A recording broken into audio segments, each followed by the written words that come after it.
You see here, kid? You gotta just go for it. Don't think about what comes after or what came before. You just gotta bend your knees, take a deep breath, and jump. And you might think, what if I fall? Well, what if you don't? What if you fly? Switching command to internal. From the Collaborative Studios, Open the Eye, where metaphysical, paranormal, and the unexplained meet. Open the Eye with Tanya Tyler. Back of the brain, a very primitive part of the brain, and that certain parts of the brain are shut off when you dream. First of all, your prefrontal cortex is basically shut off, it's quiet. Your orbital frontal cortex, that is your conscience, is also shut off. But that part of the brain is your fact checker. The part of the brain that said, that's not right, something's wrong, is right behind your eyes. That's shut off. What is active when you dream is your amygdala. And what does your amygdala govern? Fear and emotions. And so right then you know that when you dream, the active part of the brain is not the fact checker, not the rational brain, it's the emotional brain, the fearful brain that is active when you dream.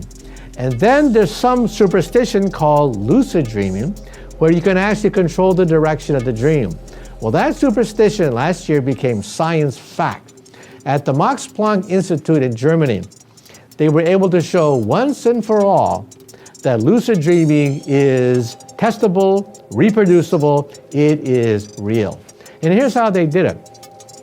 They took a person who was about to go to sleep and told them that when you dream, clench your right fist and then clench your left fist. Now, when you dream, you are paralyzed. You cannot move when you dream. Otherwise, we'd be able to carry out all sorts of horrible things and destroy ourselves. So we are paralyzed when we dream. But when this person went into a dream state, you can clearly see that the brain initiated orders to clench your right fist and your left fist. In other words, he was conscious while he was dreaming. There are many Buddhist texts, many texts hundreds of years old, that give you the outlines of how to control dreams, lucid dreaming. We now know that it's not hogwash, that you can actually do this. You can actually direct the course of your dream. We're talking dreams tonight. I am fascinated by dreams. Dreams, reoccurring dreams, lucid dreams, dream recall. Absolutely love it all. I'm Tanya Tyler. Welcome to the show. Be part of the show tonight. Call in the studio, 512-722-3266. Email me anytime for anything. Open the eye, like your eyeball, number 13 at gmail.com. And stream us every Monday night, 10 p.m. Central, kwvh.org. One of the best movies, this is one of my favorite movies, Inception. Sci-fi film from Christopher Nolan in 2010 came out with, they were slipping into people's dreams and reshaping the contents, getting information. And research now is showing that's probably not that far off. That's probably fairly much true. Lucid dreaming. Research is showing that we remember on an average 1 to 3 dreams per week. People who say they never dream make up around 2.7 to 6.5% of the population. Whether you remember your dreams or not depends on a few factors. They say now from gender, believe it or not, women remember their dreams more frequently than men. Makes sense because my husband says he never remembers his dreams. They also say that if you wake up throughout the night, you're going to remember your dreams more. They have so much technology that they hook you up to all these probes and everything and find out when you're in REM. So there's so much science coming on the dream recall. They're talking now about lucid dreaming, which also goes back into that Inception movie, which is fascinating. So if you've never seen that movie, take a minute, watch it. Even though it's 14 years old, it's really well done. They say right before you fully wake up, lay there for a few minutes and try to recall your dreams. It's going to be easier and quicker for you. Unfortunately, sometimes the alarm goes off and then we're jolted out of bed. And next thing you know, we're thinking about our emails, our day, what do we have to do? Or we have children and little ones, they come running in and wake us up. And next thing we know, we're making a bottle or changing diapers, making food, whatever that is. And then we don't have a chance to do that. So however you can do this, if this is important to you, Try to remember your dreams as quick as you can. We're going to talk to you tonight, 512-722-3266. Email anytime, opentheeye13@gmail.com. Brian, thanks for holding. So you want to talk about dreams. Let's go for it. Well, I think dreams in general, obviously everybody dreams. I've met people that say, I don't dream, like BS, you dream. For the most part, outside of reoccurring dreams, they're just basically, they kind of manifest from your day-to-day life. Like, if you're having a crappy day at work, you might, that might reflect itself in its dreams, or in a bad relationship, or maybe everything's good, and you dream about that type of thing. I had a dream, I was yelling at my mom. That's not right, that's weird. But it came from the fact that we do not agree politically at all. We're like polar opposites. So if we have a debate about that, and then like that night I'll dream about I'm screaming at my mom. We'd had a debate about politics. The longest running, if you will, reoccurring dream I have is, it's like I maintain a residence somewhere in dreamland. It's like, it's this giant building, and I have an apartment on the top floor. It's not a tall building, it's just a big building. It's at the bottom of a hill on a shady tree-lined street. And I've had this dream for, I don't know, a decade. Just this strange apartment I live in. And the dream is, I'm always finding, oh, I didn't notice that door before. Or I didn't notice that before, because it's this huge, like, almost like loft apartment, in dreamland. And I'm always finding a new room or a new door or something new in that apartment. And they're not very long. The gist of my longest running reoccurring dream, I'm not sure what it means. When you go into these rooms, what are you finding? Really nothing, just more space. Like, oh, I didn't know there was this giant room on the other side of this door. How did I not notice that? And are you by yourself? Not always. Well, I don't know. It's hazy, but it's like I said, I've had it for many, many years. There's usually some sort of activity, but generally it's just me walking around this place, discovering new rooms. It's like a tiered apartment. Like, it's this massively long room, but it's got tiers, like steps. But like any other place, bedroom, bathroom, kitchen, living area. And do you go downstairs, or are you going upstairs? You have to go downstairs, or to get in, you have to go upstairs. Like I said, it's like this building. It's not a tall building. It's just a ginormous building, and it's on the top floor. It's like a third floor or something. I don't know what that means. I've had this particular reoccurring dream for at least 10 years. That's a long time. Does it have furniture in it? Yeah, it's furnished. Is it like old furniture, or is it furniture you recognize somewhere? No, it's just there's nothing fancy about it, other than it's just kind of a strangely laid out room. It's one giant long room. It's always on the same end of the apartment. It's constantly expanding. I've heard when they're reoccurring, it's like the universe still playing out something that you have not finalized. Do you have color in there? Oh yeah, it's color. How do you feel when you wake up from it? Like, well, I was there again, and I found a new room. What other reoccurring dreams do you have? This one, I think, would qualify as some sort of frustration dream. I'm trying to get home. I assume Spokane.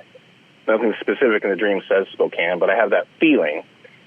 But I cannot get home. I'm always stuck somewhere. Let's say, it always feels like I'm on the west side of the state. Like, for example, I'm in it like SeaTac, except it's all surreal, like a Salvador Dali painting or something. And like, something's always blocking me from getting on the plane to go home, or the train, or jumping in the car. I cannot get home. And this one's more recent. So I'm not sure what that is trying to tell me. Dreams are manifested from something that's going on in your life, but I can't pinpoint it. It's like, lately I've felt incredibly stressed out, but I have nothing to stress out about. What do you feel like you've been stressed about?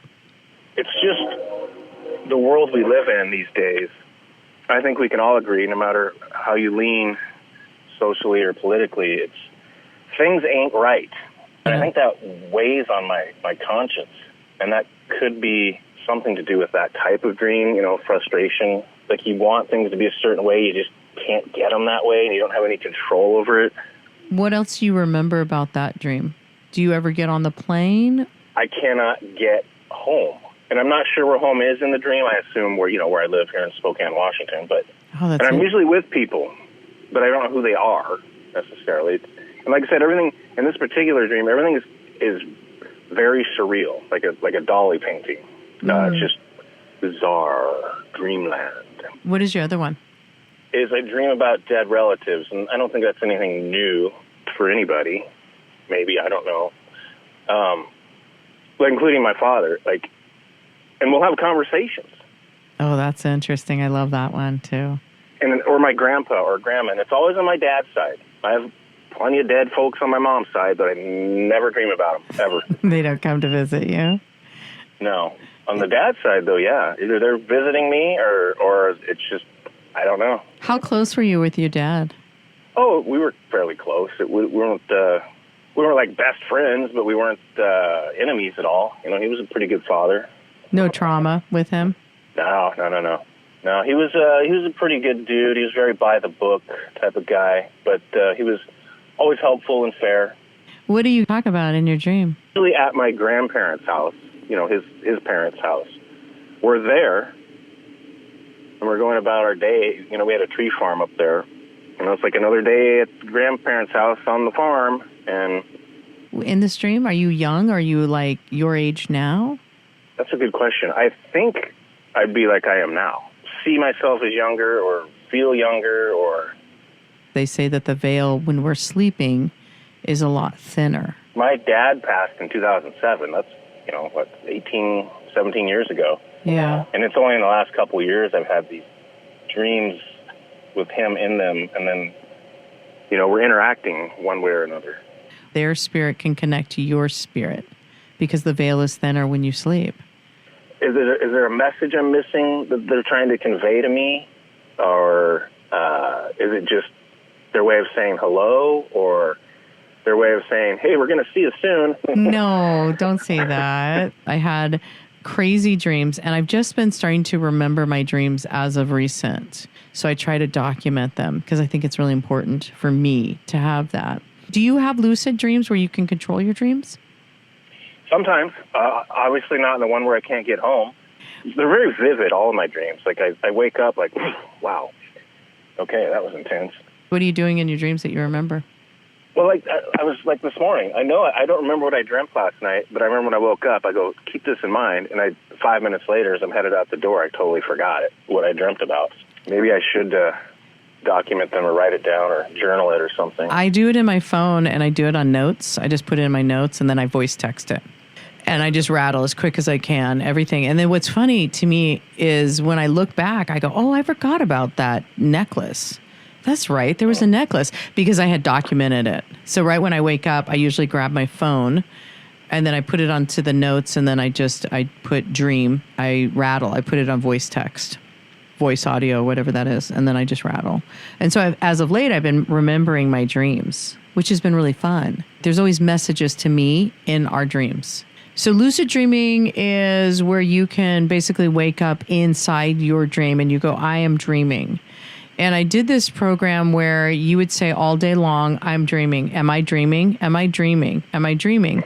And then you sometimes will put something in your dream. You'll say, if I see a purple elephant with blue eyeliner or blue eyelashes, that's when I know I'm dreaming. And I need to wake up and say I'm dreaming. And then I wake up in my dream. Have you gotten to that point where you wake up?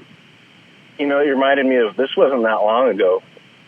I was on a weekend. It was like a Saturday or something. I didn't have to get up particularly early.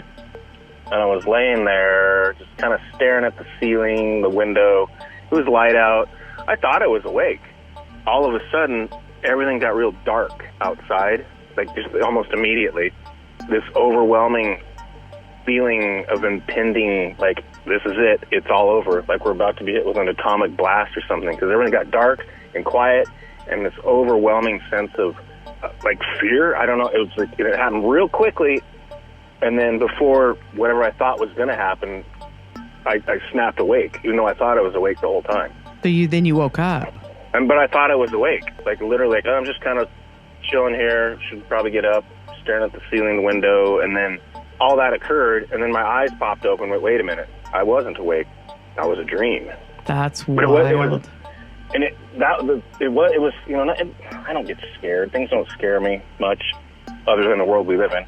Yeah, that was terrifying for a couple seconds in the dream, because I thought, this is it. It's all about to end. And then right before whatever that might have been, boom, wide awake. Like, oh. That's trippy, isn't it? That's really trippy when things like that happen. You kind of stop and you go, all right. Yeah, I'm awake now. I'm awake. Yep. I'm okay. Am I real? We think a lot of my dreams take place in the early morning. I get up and whatever, grab some water, and I'm awake there for a minute, but I'm not in a deep sleep, and I have these crazy dreams at like 5, 6, 7 in the morning when I'm just kind of. So you're in theta. And that's where you can do the most healing. You can create things in your life. You can get answers in that moment in time. The door between the conscious mind and the subconscious mind opens up as we get beyond our analytical mind. And our analytical mind is actually what separates the conscious mind from the subconscious mind. So as you slow your brain waves down, you get into alpha, you're entering the operating system. And that's where you can rewrite a new program. That's where you can rehearse a new script. Some people can get to the point where they're so relaxed that the body's in a light sleep, and yet they're conscious and awake, and now they're in this theta brainwave pattern. And in theta, that's a hypnotic state. We're very suggestible to our thoughts. We're very suggestible to information in that state. And that state then is where we see the most change take place. The person can literally change from the inside out when they learn how to get into the operating system.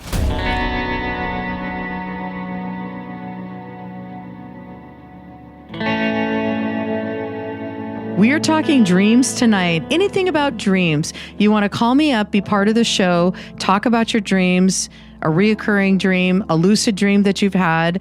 Call 512-722-3266 is our studio line. If you can't get through, email me, openthei13@gmail.com. Sarah from Arizona emails, I got into a bad car accident 4 years ago. After the accident, I have not been able to remember any of my dreams. Prior to the accident, I could remember all of my dreams, it felt like. I'm on high dosage of medication, and I'm slowly trying to wean myself off the medication, and I'm hoping that my dreams will come back. Thank you, Sarah, for emailing. Let's talk about some brainwaves. They have frequency. They range from anything from 0.1 to over 100 hertz. The most common method for classifying brainwaves or EEG waveforms is by frequency range. So let's talk about it. Gamma. Gamma is the highest brainwave that they have calculated so far. It's 25 to 60 hertz. So this is a fast frequency, meaning you are at a cognitive level of very high activity. A lot of times people are feeling really happy at moments, maybe high level of IQ at that moment in time. That's gamma. Let's drop down to beta. You're slowing down just a little bit. Right now, you and I are in beta. That means you are cognitive of what's going on. You're conscious. Your brain waves slow down to 12 to 30 hertz.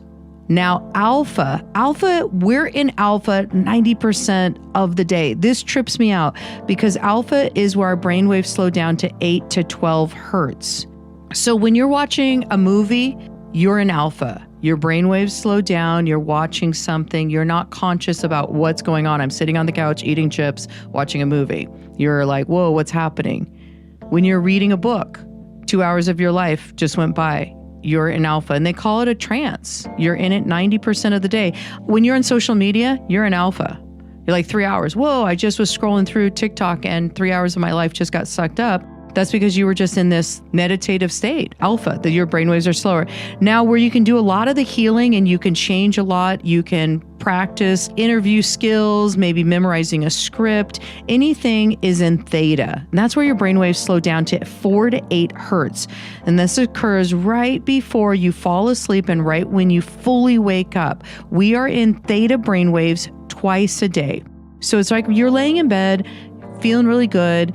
You're like, okay, I'm almost fully asleep. I feel really good. And you start to maybe just start to slowly drift off, and you're not really fully asleep yet, dreaming, but you're not really fully awake. You're just kind of maybe feeling like you're floating. That is theta. That is the moment where Dr. Joe Dispenza says, if you can master that and stay in that brainwave for a little bit longer, you can do so much. You can change your life. You can manifest. You can heal trauma. You can do so much. And you're also in it right before you fully wake up. So you're awake, but you're not awake. You're like, okay, the caller just before, Brian just mentioned, he was kind of laying there and he thought he was awake and he wasn't awake. It was like right in that sweet spot. That is theta. And you know, right when you open your eyes, you're going to be fully awake. Then you're back into that beta. So theta is where you really want to master, and it's a really cool thing. So when you go to sleep tonight, think about that right before you fall fully asleep into dreamland. And your dreamland is delta, and your brainwaves slow down to 0.5 to 4 hertz. Then you're asleep, and then now you're hoping to get into the lucid dreaming.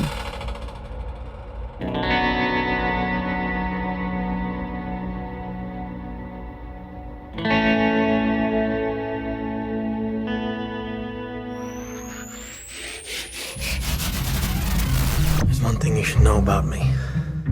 I specialize in a very specific type of security. Subconscious security. You're talking about dreams?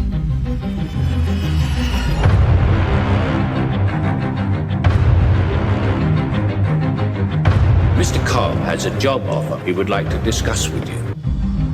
We create the world of the dream. We bring the subject into that dream, and they fill it with their secrets. Then you break in and steal it. Well, it's not strictly speaking legal.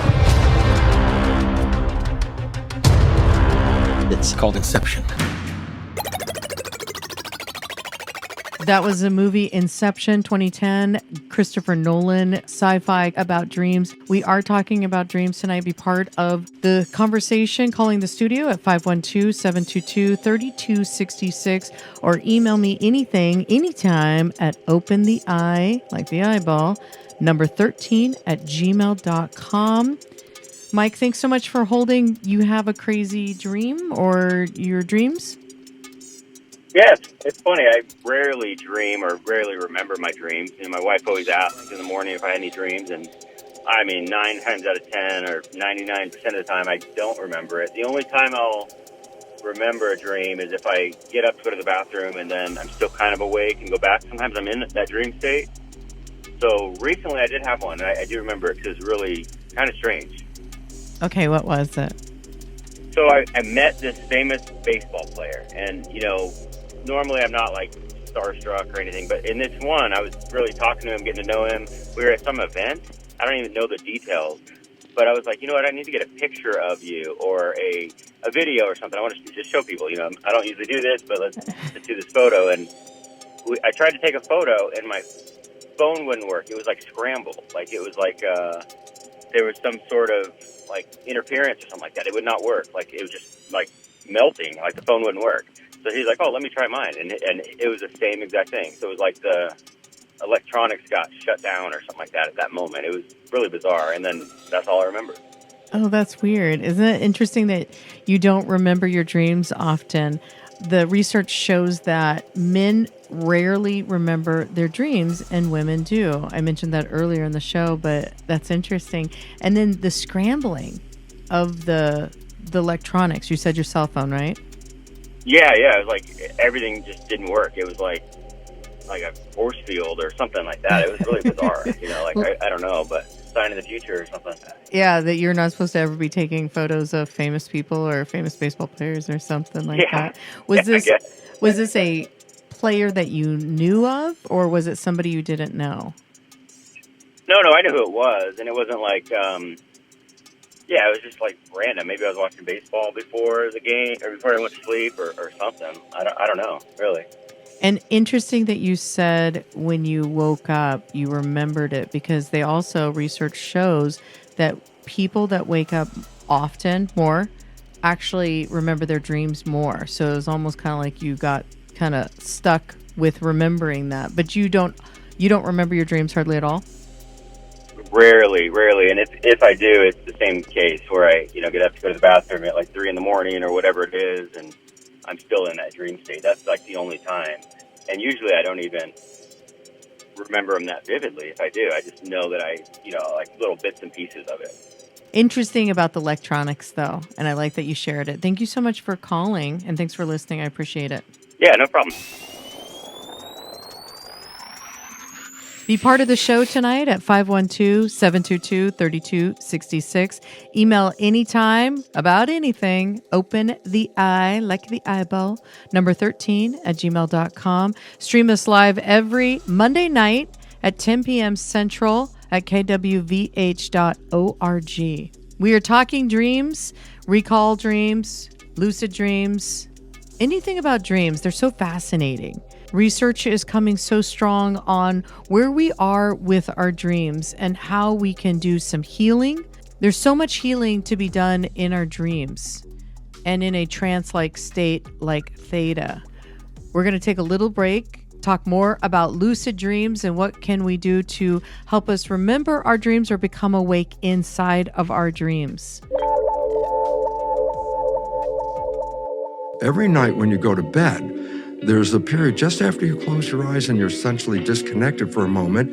Your brain is operating in theta. Well, theta is hypnosis. You put a pair of earphones on at night, you play a program that you want to be true in your life, and while you're awake, you might hear the program, but it's the moment you fall asleep, the conscious mind shut off, but the subconscious mind is now in record theta. So whatever is coming through the earphones at that moment after you fall asleep, you don't hear it. But the subconscious mind is hearing it and downloading it in a state of theta.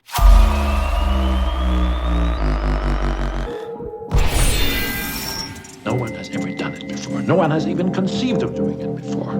Going into another person's dream. I might have to see that to believe it.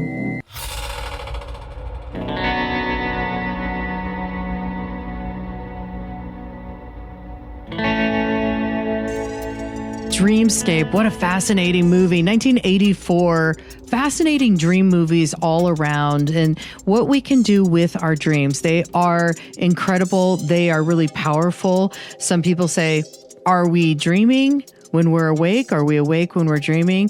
Are we living another life? Dreams are fascinating to me. I just started remembering my dreams. I interviewed Willow Shire, and he had told me to say a couple things. He said, say right before you go to sleep, I remember my dreams. I am conscious while dreaming. I said that 3 to 4 times every night for about a week before I fell asleep. And then I started remembering my dreams. So something so simple. People talk about going into theta. The brainwaves are slower, 4 to 8 hertz, and it's right before you fall asleep. You just feel light. Your body feels like it's almost like an out-of-body experience, but you're conscious. You're not fully dreaming. You can program yourself. You can actually probably learn a new language during theta. And you're also theta as you're coming up out of your dreams before you fully open up your eyes in the morning. You're like, I could go back to sleep. Oh, it feels so good. That is theta. That is when you can start recalling your dreams. We are talking all about dreams. Be part of the show at 512-722-3266 or email me anytime, opentheeye13@gmail.com. Stream us live every Monday night, 10 p.m. Central, kwvh.org. So, Sherry, you've done a little bit of lucid dreaming. You did a workshop. What were some of the things they told you to do? The first thing when you wake up, start journaling. Even if you didn't remember your dream, he said, just write down, you know what, I don't remember my dream. It's kind of like consciously saying to the universe that I'm willing to take the steps, and whenever you show me the dreams, then that's great. Yeah, and at that time, I was definitely remembering a lot of dreams. Certainly meaningful dreams, not any of them are not meaningful, but it was beginning to make sense to me. So you learned that when you wake up and you're like, I don't remember my dream, you just start journaling something. Just start journaling. Just a couple of sentences. Just going through the process of I am willing to remember, even though I don't remember my dream last night, but even writing that the teacher was saying that is a good thing. It's kind of showing to your psyche, to your higher self, that I am taking the steps as if I remembered my dream, and that would help. So, but I'm not doing that right now. But while I was doing it, it was helping. Do you have reoccurring dreams? I don't anymore because I get the lessons and I move on. But back when I was younger, I definitely had reoccurring dreams of support not being there for me. I used to constantly dream of like being in trouble and calling the cops or screaming or asking for help, and the help would never come. Like one dream in particular, I remember calling 911, and they were behind a curtain, and I would tell them, "You're right there. I need your help," and they wouldn't move to come to my rescue. So that was like a recurring dream of not feeling supported by the universe. How did you stop that reoccurring dream? I don't think I stopped it in any particular way, but as I started to, I guess, through my, spiritual journey, feeling more and more supported by the universe and not feeling alone in life and in my journey, then those dreams just subsided on their own. And I can't tell you when that happened. It just kind of, dissolved into, not. You took a course on lucid dreaming, and some of the things that you learned in that lucid dreaming, is there anything couple things that maybe stick out to you on things that you could share? I don't remember the exact sentence, but the teacher, one of the things he asked us to do before going to sleep, kind of like letting your psyche, your higher self know that you're willing to remember the dreams. You would say a sentence like 5 or 7 times, tonight I will dream and I will remember my dreams. And as we got into the course more and more, then once you start remembering, then you choose to wake up in your dream to make it lucid. So I would say, tonight I will dream, or tonight I will wake up in my dream. So constantly saying that this is the direction I'm going, kind of like going hand in hand with the idea of creating your reality, the parts of it that you have control over, that you're choosing to remember, you're choosing to be conscious of what is happening to your psyche while you're sleeping. Is there anything you can share with any of your lucid dreaming? There was one lucid dream that I had, and one of the things that they said during the class is set something up for yourself that is so weird, that is not part of your reality, that when you see that, you remember that it's a lucid dream. Like if you have a cat or a dog, set it up so that, let's say, Steven Spielberg is taking that dog for a walk. So once you see Steven Spielberg taking your dog for a walk, you're like, this can't be real. And then you wake up. That's kind of like a sign to wake you up in your dream. And another thing that he was saying, set up or think about what it is that you want to feel in your lucid dreaming, because the power of the connection to your higher self goes up 7 times when you feel something in your lucid dreaming state. But you can't be thinking, as soon as you wake up, you can't be thinking, oh, I want to feel this, I want to do this, I want to do this. So you want to have those things lined up so that when you wake up, you can just go right to it. Would that be something like, I want to feel happiness in my dream? Is that what you're kind of saying? It can be whatever that you're dealing with. I know during the time that I was taking the course, I was challenged with all my life I've been challenged with the idea of shining my light, always playing small. So that was something that I would say, my light, show yourself, or show me my light. Something of that nature, or what's keeping my light from shining. However that you feel you connect with that question or that sentence or statement. And then you would present it to your higher self in your dream, and then your higher self would guide you to an answer.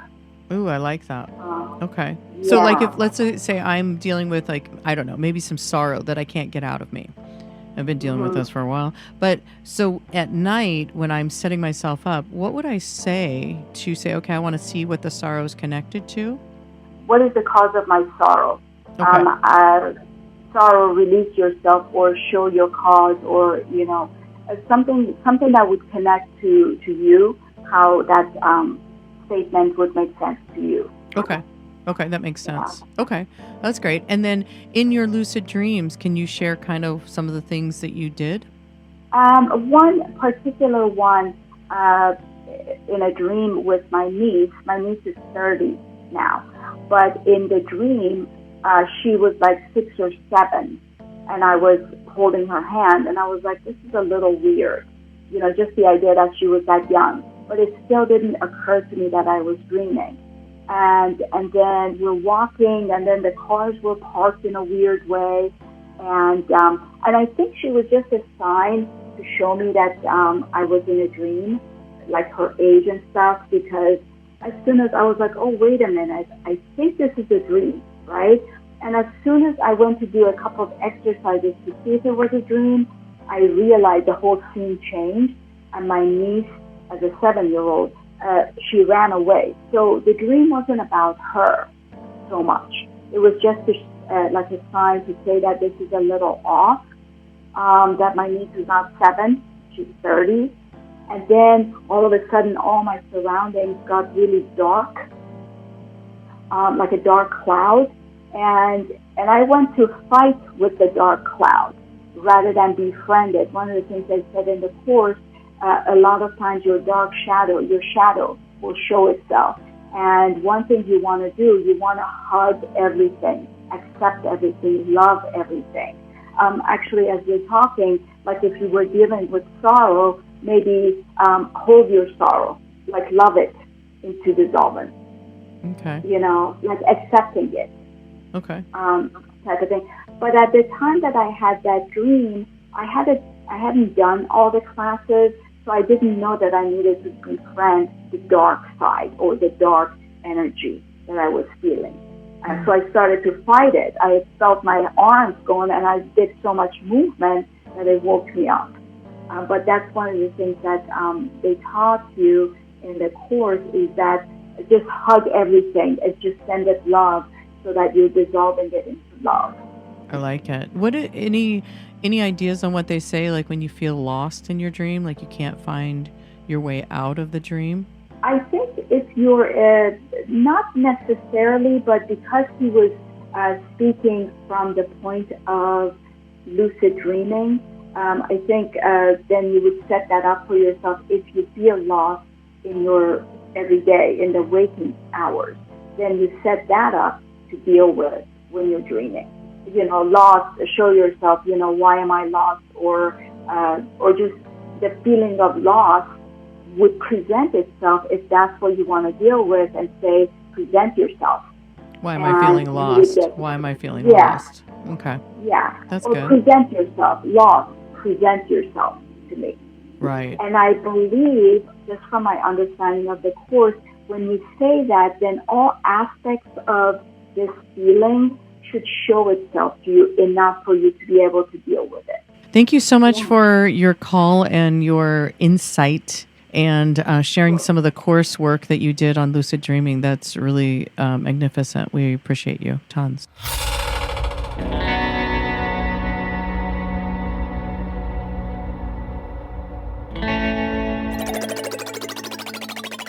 Now, get this. We can actually begin the process of photographing dreams. This was considered pure science fiction. Look at the movie with Leonardo DiCaprio called Inception.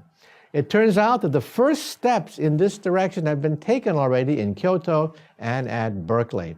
What you do is you put the patient in an MRI scanner and he falls asleep. The brain is then scanned, creating 30,000 dots. A computer analyzes the 30,000 dots of a sleeping brain and reconstructs the image of what he's dreaming about. Now, I've seen these pictures. They're pretty crude. You see a picture of a human, and obviously he's thinking about and dreaming about a human. But one day, we may be able to refine this technique so that when you wake up in the morning and you hit the play button of a computer, you see the dream that you had last night. That was Michio Kaku, an American physicist, science communicator, futurologist, writer of popular science. His book in October last year, New York bestseller, Quantum Supremacy. It's a fascinating book. It's basically about where we're moving in the future with our monetary system, moving into blockchain, quantum computers. So, of course, he did this study and was part of this study about 10 years ago on dreams. So be part of the show tonight. Call the studio, 512-722-3266. If you can't get through, go ahead and email me anytime about anything. Love to hear your thoughts.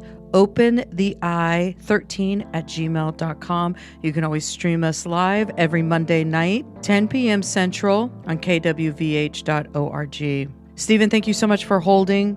So you have a reoccurring dream. Let's analyze it. Anybody's got any information? Email me, let us know. Yeah. It's kind of dumb.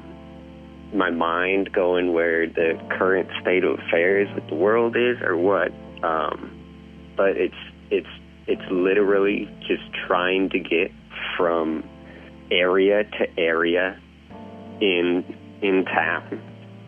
The population is controlled by like little mini factions in the future. It's not like a central government. It's like areas of the country are just like split up into little, I guess, zones that somewhat govern themselves, and so it makes travel very interesting because like once you get into a different area, it's almost like a different gang has taken control. So but it's weird because it's like political. So getting anywhere is a nightmare logistically because of corruption and running rampant and just all of the different systems that you have to get through to get anywhere. So I don't know if it's a metaphor for anything in, my life right now, or if it's just something that I feel like, I guess the future of mankind is kind of headed towards, just like this split chaos of disorganization. Are these zones, do they have walls on them? No, it's weird. It's not like it's necessarily mapped out. It's just like a general knowledge. If you're somewhere, that somebody doesn't want you to be or is unaware of, like generally there's a toll, so to speak. Like there's a fee to be anywhere that you're not supposed to be or not aware that you're going to be. So it's more like everything. It's all based on money. How often do you have this dream? So I'm kind of just stuck in a loop where I'm trying to navigate how to get to a certain spot with limited funds. Do you know the spot that you're trying to get to? I just know I'm trying to get somewhere. Is there anybody with you? I run into people constantly. Like, I'm never alone. I'm not traveling with anybody necessarily. Once I get to a different spot, like one zone, my companion drops off. I'll run into somebody else who it's almost more like a safety net where like they're familiar with the territory. Super weird. My brain just commenting on how fractured we are as our levels of society. Or if it's you trying to get to a place? Yeah, get to a place like in physical reality or get to a place emotionally. There's the options. That's what I love about dreams, is it's more amazing than reality, and that is, reality to me is just insane. I mean, we walk around giraffes thinking it's normal. The animals that we interact with on a regular basis are dreamlike. So, yeah. I mean, the fact that we're able to do such crazy things in our dreams to begin with just is amazing to me. could just be some hidden fear that you have inside, and this is just some manifestation of it. It's wild to think that we're living a completely separate double life when we're asleep. That's true. I don't know. What about you? What is your craziest dream? So it's like they showed me. I don't know who they are. Like, I don't know if they're galactic beings. I don't know if they're spirit guides. I don't know if it's like a family member. But I just remember they were showing me. They were something showing me. And they said, we're going to show you where the heart of the tree is. They took me straight up to the trunk, and they showed me right where you go straight up to the trunk. And wherever a tree does its Y, right at that Y is where their heart is. Every tree has a heart. Some trees have multiple hearts. And I don't know why I was shown this. And I say shown because it was such a dream that was like almost informational dream. And then the other thing, it was like a few nights later, they showed me this, and I thought this was really like amazing. They showed me crystals because I dabble a lot in crystal energy. So selenite, are you familiar with what selenite crystal is? It's a white crystal. And the properties of selenite, if you just Google selenite crystal, a clearing crystal, it will clear all the energy in a room. It's like sage. What it does is it also recharges crystals. So it can clear crystals and it can recharge crystals. They showed me that it's the crystal that has the highest amount of love. It's pure love. And rose quartz has a lot. Rose quartz is one of those crystals that have a lot of high love to it. So when you think of love for a crystal, you automatically grab your rose quartz and you say, this is going to heal the heart and all that stuff. Selenite has the highest amount vibrationally frequency of love in it. That's what they showed me. Then they also showed me pyrite. It's an accelerator. And they showed me that you could put pyrite into like almost like a gas tank and make it go super fast. But they showed it like could go into where the engine piece is, and it will make things go fast. So you might be you and your thems might be onto something. Which is crazy. Like, and how is it all connected? Like, how is the tree? How is the tree, the selenite, and the pyrite? And the selenite and the pyrite were in the same dream. So there were only 2 dreams, and those 2 were like about a week away. And then I never had any more, and they never really came back and gave me any more information. And when I was coming up out of that theta, you know, the theta that we talked about, right, when you're coming up out of a dream, I heard someone say to me, which was really interesting, I heard a voice say, Isis is waiting for you. Because Isis was a major goddess in the ancient Egyptian religion and mythology. She was the wife of Osiris. Isis was known for her many powers, including healing, magic, and protecting women. I don't know. Wow. And look at yours. You're trying to get out of that zone. I don't know. It's weird. Yeah, we won't know, but thank you so much. You're amazing. I appreciate you so much.